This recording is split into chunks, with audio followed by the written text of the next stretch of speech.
Jadi di setiap hari mulai dari jam 7 sampai jam 8 kurang itu beliau selalu membuka kesempatan kepada seluruh masyarakat yang datang ke rumah dinas. Nah, kami awalnya mengira hanya kunjungan biasa, sidak seperti biasa saja, tapi kami tidak tahu bahwa beliau sudah memegang data bahwa terjadi satu hal yang seperti kita ketahui bersama. Paling banyak dalam satu hari itu pernah sampai 15 agenda. 15 agenda lebih.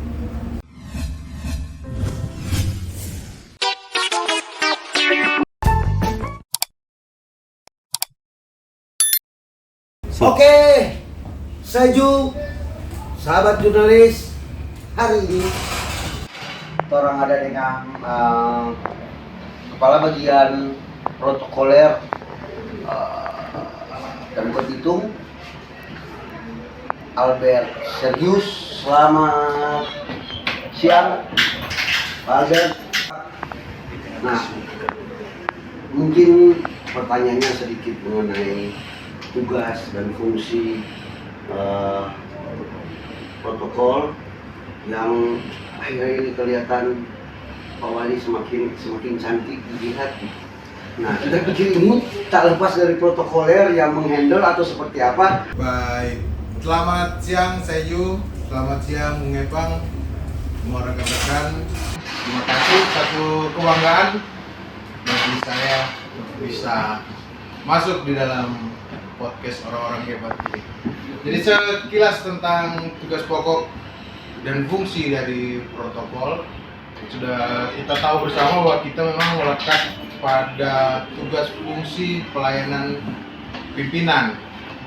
Nah, di dalamnya termasuk juga pengaturan agenda, pengaturan jadwal kegiatan, termasuk intinya yaitu pada saat pelaksanaan acara tersebut. Di situ sebenarnya kunci utama dari tugas pokok dan fungsi dari protokol sendiri adalah bagaimana menciptakan satu acara itu bisa berjalan dengan baik sebagaimana mestinya. Tapi kan bukan cuma Pak Wali, Pak Wakil, Ya, saya juga. Artinya dalam hal ini semua pimpinan, dalam hal ini semua pimpinan di saat beliau ini menghadiri satu acara kegiatan itu bisa berjalan dengan baik sebagaimana mestinya.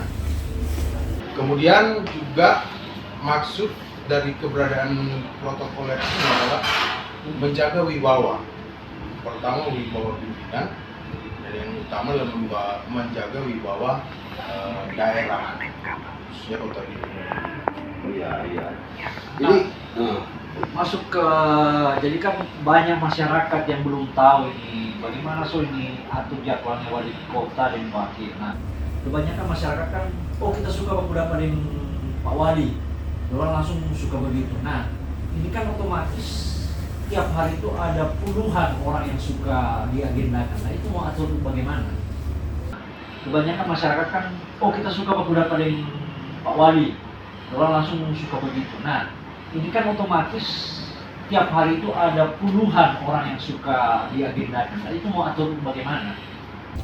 Baik. Jadi untuk pengaturan schedule, memang dalam pengagendaan kami selalu melihat urgent. Pertama urgennya seperti apa. Kemudian kedua kita melihat daftar yang masuk mana lebih dulu dan yang mana yang harus kita prioritaskan sesuai dengan maksud dan tujuan, itu yang kami utamakan. Bukan berarti menyampingkan yang lain, tapi memang ada beberapa hal yang harus kita pastikan bahwa di dalam satu hari itu banyak selain agenda, ada juga hal-hal pekerjaan yang harus diselesaikan oleh pimpinan-pimpinan kita, sehingga bagaimana caranya agar segala sesuatunya ini bisa berjalan bersama-sama, sehingga di dalam satu hari itu mungkin tidak semuanya full kegiatan yang berkaitan dengan penerimaan tamu ataupun melakukan beracara seremonial, tapi ya harus kita juga sesuaikan dengan agenda-agenda kantor yang harus diselesaikan. Itu dia menyambung yang tadi. Nah, banyak masyarakat ingin ketemu dengan Pak Wali, padahal persoalan pengaduannya hanya bisa juga diselesaikan oleh kepala dinas ataupun kepala bidang.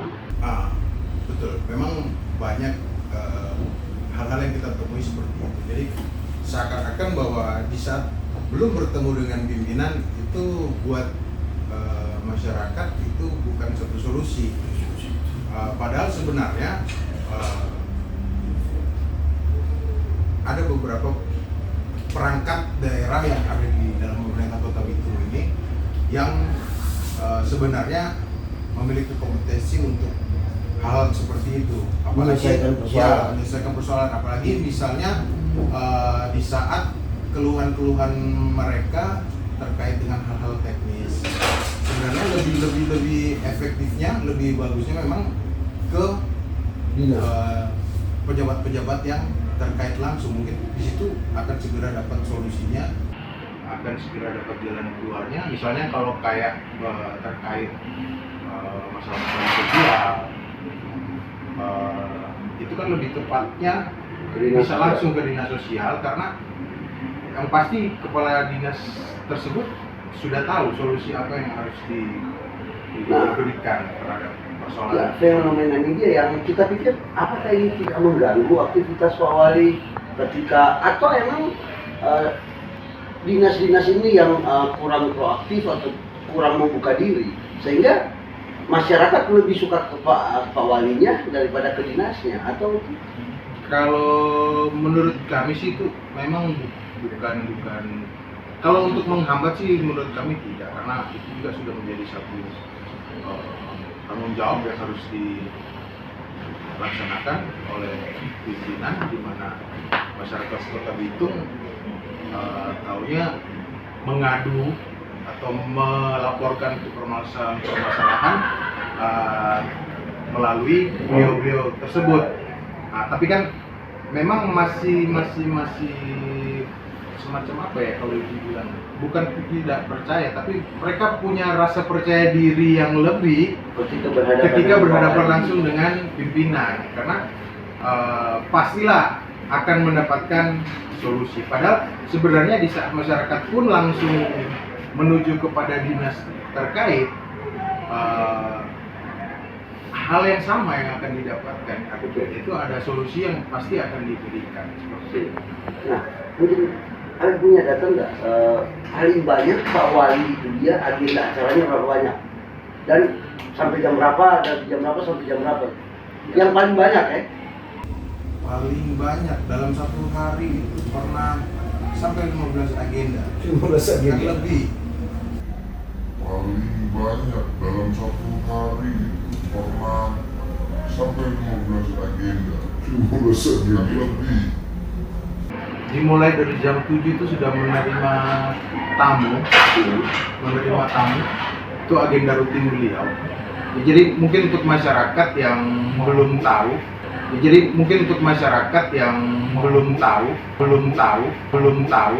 jadi di setiap hari mulai dari jam 7 sampai jam 8 kurang itu dia selalu membuka kesempatan kepada seluruh masyarakat yang datang ke rumah dinas untuk menyampaikan baik itu persoalan atau laporan apapun. Kemudian pimpinan kami juga ini nomornya bebas terakses oleh siapapun. Jadi menurut pengalaman kami banyak juga laporan-laporan yang disampaikan hanya juga melalui WhatsApp, dan hari itu pun di saat itu merupakan satu laporan permasalahan yang harus urgent, yang harus segera diselesaikan.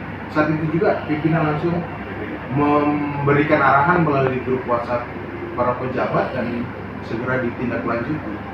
Jadi seperti itu. Nah, apakah itu akses itu juga dibuka oleh siapa saja gitu? Jam 7 sampai jam? Siapa saja? Jam 7 sampai jam 8. Jam 8. Tiap pagi? Setiap pagi, setiap hari. Dan Bapak, saya tentunya selama ada di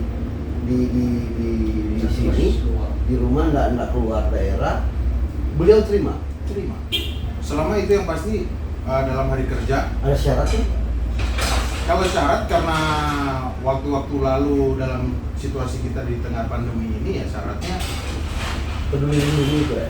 selain peduli lindungi swab antigen ya. Yang pasti ya prokes lah yang nanti melapor di pos di bawah ya kan, baru secara antrian akan diarahkan oleh petugas untuk bertemu dengan Bapak. Itu siapapun pada seluruh masyarakat yang ingin bertemu dengan beliau dengan seperti itu. Kemudian selain tadi ya bagi masyarakat yang memiliki nomor WhatsApp atau segala macam silakan melakukan laporan. Saya yakinkan dan saya jamin pasti akan selalu direspon. Apalagi kalau itu terkait keluhan-keluhan yang terjadi di masyarakat. Nah, Bapak, selain agenda rutin, agenda kerja yang paling banyak minta ketemuan dengan wali kota itu seperti apa? Banyak sih. Jadi Jenis-jenisnya yang pertama terkait yang pasti terkait pekerjaan dan pemerintahan. Kalau di saat ini apalagi pasca terpilihnya Pak Wali menjadi Ketua PKB Sinodo ya, khususnya terkait pelayanan. Seputar-seputaran ya, termasuk salah satunya ya masyarakat yang ingin menyampaikan keluhan dan permasalahan yang terjadi di masyarakat. Nah, dari ini kan tadi Kabak ada bilang susun jadwal. Nah, yang paling ngeyel itu datang dari mana? Kalau misalnya sudah diagendakan, so begini, kayak waktu begini, nggak bisa hari ini. Banyak ya maksudnya, tapi itu juga tidak saja dari satu tapi macam-macam. Tapi dari situ kita coba untuk meyakinkan bahwa kenapa tidak bisa bertemu hari ini atau kenapa misalnya harus dipercepat di hari ini di jam sekian. Nah, kita coba memberikan alasannya kenapa, memberikan saran, masukan sehingga yang bersangkutan juga bisa menerima dengan baik. Ya puji Tuhan selama ini kami bisa memberikan pengertian, memberikan alasan yang memang bisa diterima secara baik. Intinya sebenarnya begitu sih, selama kita bisa menyampaikan maksud dan alasan yang bisa diterima dan cara penyampaiannya juga dengan baik-baik, ya pastilah semua orang juga akan bisa mengerti. Artinya kita juga tidak secara tapi kita coba memberikan pengertian kenapa misalnya tidak bisa segera hari ini karena ada pertimbangannya, ada ini. Kenapa tidak bisa di jam sekian karena pertimbangan kami di acara sebelumnya ada perhitungan waktu, apalagi dengan padatnya kegiatan pimpinan-pimpinan kami sehingga mereka juga ya bisa memahami lah. Mungkin Kabak paling tahu sedikit dong bocoran persoalan Pak Wali lalu ngomong di Dukcapil itu seperti apa sampai Pak Wali tahu, terus Pak Wali ngamuk-ngamuk. Ya. Nah gimana setelah Pak Wali ngamuk-ngamuk keluar dari situ apa yang Pak Wali lakukan? Ya. Jadi itu semua berawal dari masyarakat. Ya. Jadi seperti yang saya katakan tadi di awal bahwa nomor WhatsApp beliau ini semua masyarakat, hampir semua masyarakat berawal dari laporan Via WA? Ya, via WA bahwa telah diduga, disinyalir pada saat itu terjadi hal-hal seperti yang sudah kita ketahui bersama. Nah, sehingga pada saat itu waktu itu pagi-pagi itu memang tidak diagendakan dan tapi secara spontan setelah menerima tamu pagi-pagi itu beliau langsung meluncur ke kantor. Kabak tahu? Tidak ada yang tahu.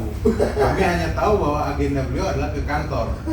Tapi setelah sampai di kantor keluar dari kendaraan beliau langsung menuju ke Capil. Capil. Nggak sempat naik, jadi turun. Tidak, turun dari mobil langsung ke Capil.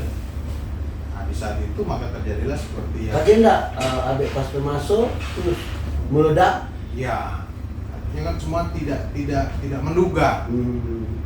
Nah, kami awalnya mengira hanya Kunjungan biasa. sidak seperti biasa saja, tapi kami tidak tahu bahwa beliau sudah memegang data bahwa terjadi satu hal yang seperti kita ketahui bersama. Nah, sehingga terjadilah seperti itu.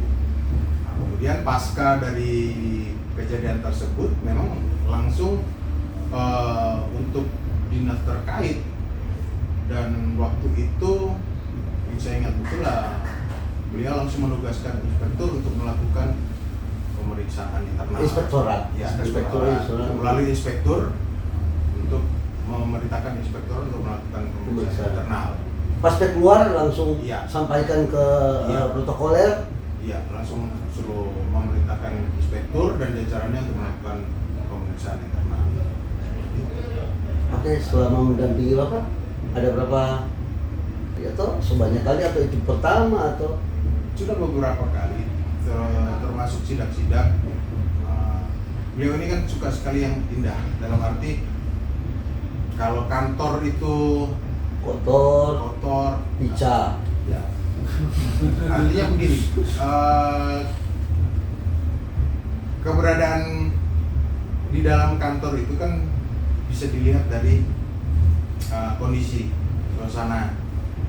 Berarti kalau kantor itu nyaman, kantor itu bersih, otomatis suasana kerjanya pun sehat. Nah, saya juga mau masuk ke hal pribadi. Nah, kabar kita tahu kan di protokol seberapa kali pergantian pimpinan.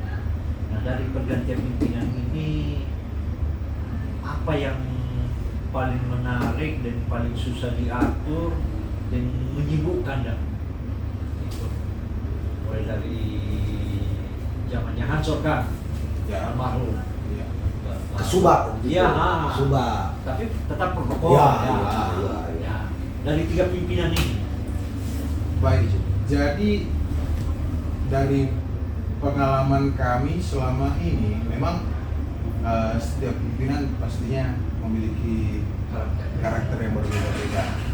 Trik-trik tertentu yang harus kita miliki untuk menyesuaikan dengan stylenya beliau-beliau ini. Jadi setiap pimpinan itu memang memiliki gaya penanganan yang berbeda. Jadi tidak bisa kita samakan karena otomatis tadi seperti setiap manusia kan berbeda-beda dengan karakter. Berarti protokoler dong yang menyesuaikan. Ya, bukan pimpinan menyesuaikan kami, tapi kami yang menyesuaikan bagaimana gaya kepemimpinan dari masing-masing. Nah, seperti kita tahu contoh saja di zaman Pak Jokowi, yang namanya protokoler itu kan berubah drastis.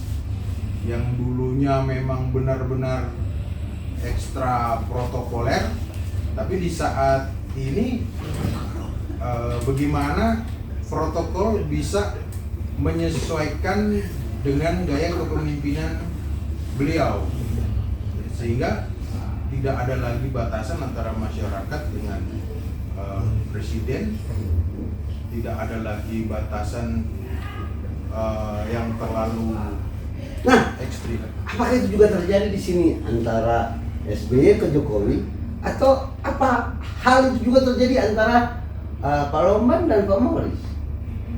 Jadi seperti yang saya sampaikan tadi di awal, masing-masing Iya, iya. pimpinan punya karakteristik Gaya berbeda.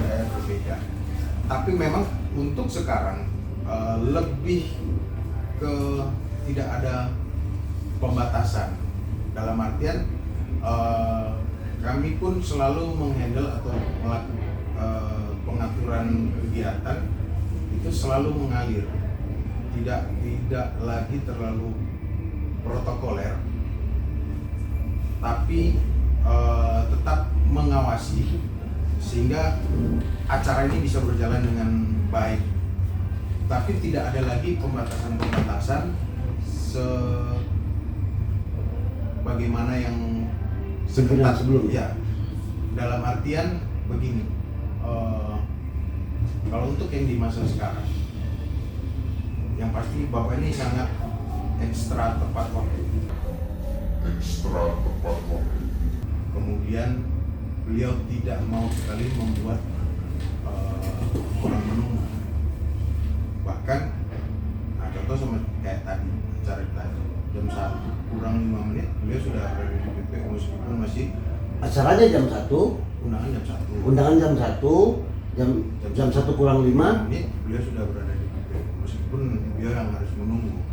Tapi itu yang selalu beliau tanamkan kepada kami bahwa biar saya yang menunggu, jangan orang yang menunggu saya. Nah, kalau dibandingkan pemerintahan sebelumnya, padat mana yang sebelumnya atau yang sekarang ketika tiap hari? Kalau padat itu memang relatif. Nah, itulah fungsinya kami di situ untuk memfilter. Bukan berarti kami menolak atau mereject acara, tapi kami juga harus mempertimbangkan ini dalam penyusunan agenda. Kenapa kami tidak bisa memberikan agenda itu yang langsung berturut-turut, tapi selalu ada jeda minimal setengah sampai 1 jam. Apalagi kalau dari acara satu ke acara yang berikutnya itu sama, beliau harus sambutan. Nah, di situ kami berupaya untuk selalu memberikan jeda karena yang namanya kita manusia. Jadi maksudnya dalam menyusun acara juga bagian protokoler memperhatikan persoalan kesehatan. Itu yang jadi kunci utama kami. Berbeda kecuali kalau memang dari perkenan beliau yang berkenan. Itu yang kami yang harus bisa menyesuaikan lagi. Kemudian selain itu kami selalu mempertimbangkan misalnya jarak dari satu acara ke acara lain. Jadi harus sampai ke hal seperti itu yang harus diperhitungkan. Namanya kita manusia yang jauh dari kesempurnaan. Pasti adalah hal-hal yang miss ya, karena satu dan lain hal terjadi hal-hal yang tidak menyenangkan, sehingga hilanglah kenyamanan bagi pimpinan gitu. Nah, oke. Itu bicara tugas. Kita kembali ke Akabak yang berkeluarga. Melihat agenda Pak Wali, nggak ada komplain kalau orang rumah. Apalagi yang kecil mungkin toh, Pak, papa di mana? Ini dia siapa kok gitu. Kalau itu mungkin ya namanya keluarga siapa sih yang tidak Berarti ada punya kerinduan atau bersama-sama. Tapi itu merupakan satu tanggung jawab yang harus kita ambil dengan kepercayaan yang diberikan, sehingga ya bagaimana caranya kita untuk bisa memberikan penjelasan kepada keluarga, kepada istri, kepada anak-anak. Tapi ya puji Tuhan, syukurnya Bisa diterima dan ya peran istri memang sangat-sangat berpengaruh. So sweet. Artinya kalau tidak ditopang juga dengan istri yang mau mengerti dengan pekerjaan kita, mungkin tidak akan bisa melakukan tugas tanggung jawab itu secara baik dan benar. Sekarang kita bekerja tim, kita juga punya tim, ada kasubag dengan jajaran di bawah yang dibagi di setiap acara. Dan itu juga yang sedikit meringankan kami. Artinya tanpa mereka pun ya, saya bukan siapa-siapa. Artinya saya tidak Teamwork. Teamwork. Saya tidak bisa bekerja sendiri tanpa mereka. Dan itulah yang sedikit memberikan kemudahan ya, sehingga ada beberapa waktu ya kami untuk manfaatkan dengan Bukannya kasubag yang ada di bawah Pak Akabak orang baru semua, atau emang sosial belajar atau dong yang mudah mengerti? ya salah satu salah satu yang saya syukuri itu saya ditunjang dengan subak-subak yang memang punya kompetensi di subbagiannya masing-masing. Jadi itu sih yang membuat ya puji Tuhan sampai selama ini kami bisa berjalan dengan baik. Nah, masih ada kaitannya dengan soal agenda. Nah, Kabak pernah nggak pulang pagi, pergi pagi pulang pagi? Bahkan tidak pulang-pulang pernah. Agenda apa itu? Beberapa kali ya. Terakhir kan kita tahu bersama waktu persiapan kunjungan presiden. Oh iya. Bahkan itu hampir 3 hari mulai dari H-3 itu pulang cuma mandi, ganti baju, kembali lagi. Waktu itu ya, waktu presiden. Ya, Kita dengar memang. waktu kunjungan Ya, presiden. cuma Kabak, Pak Ondam yang kerja tuh. Semua terlibat di dalam situ. Semua terlibat. Semua perangkat daerah terlibat di dalam situ. Tapi memang yang bertanggung jawab langsung karena ini kan acara kepresidenan, sehingga akses yang diberikan oleh Pas Pampres hanya orang-orang yang sejak awal terlibat. Sejak awal terlibat. Jadi Berarti yang lain tidak terlibat dong sejak awal. bukan berarti tidak terlibat secara langsung, artinya tapi dari segi yang lain-lain semua perangkat daerah itu terlibat meskipun secara tidak langsung, karena yang diberi akses langsung berada di lokasi pada saat itu yang memang kebetulan hanya kami beberapa orang yang menurut Pas Pampres mungkin sudah cukup untuk melakukan koordinasi untuk pelaksanaan kegiatan. Ini kan badan pimpinan keluar daerah. Sistem protokolnya seperti apa? Apa sama di pimpinan atau saat keluar daerah? Mana lebih susah dan mudah? Kalau dibilang susah ataupun gampang, saya rasa tidak ada yang gampang, tidak ada yang susah, sama. Karena di saat di luar daerah itu kami hanya berpindah tempat kerja saja, tapi pelaksanaan pekerjaannya itu sama. Sama. Fungsi advance-nya sama, fungsi koordinasinya sama, hanya tempat bekerjanya yang berbeda. Seperti itu.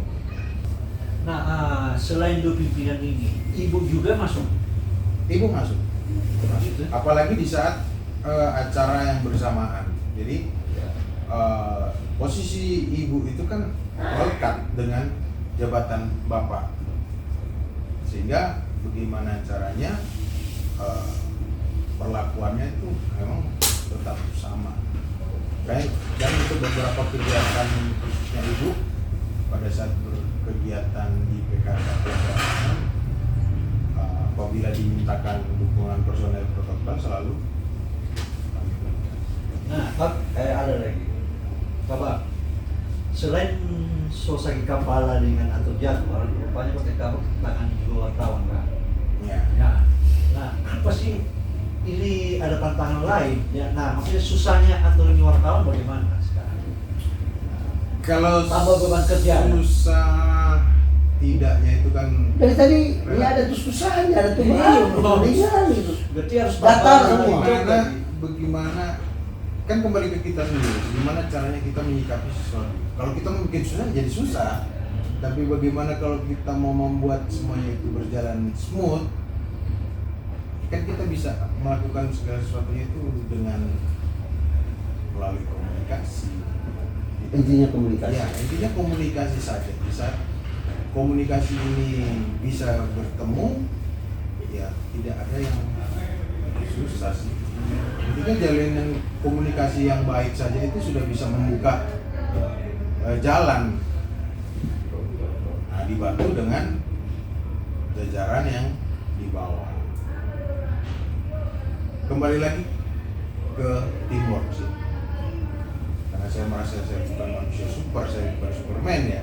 Saya harus punya orang-orang yang bisa menopang.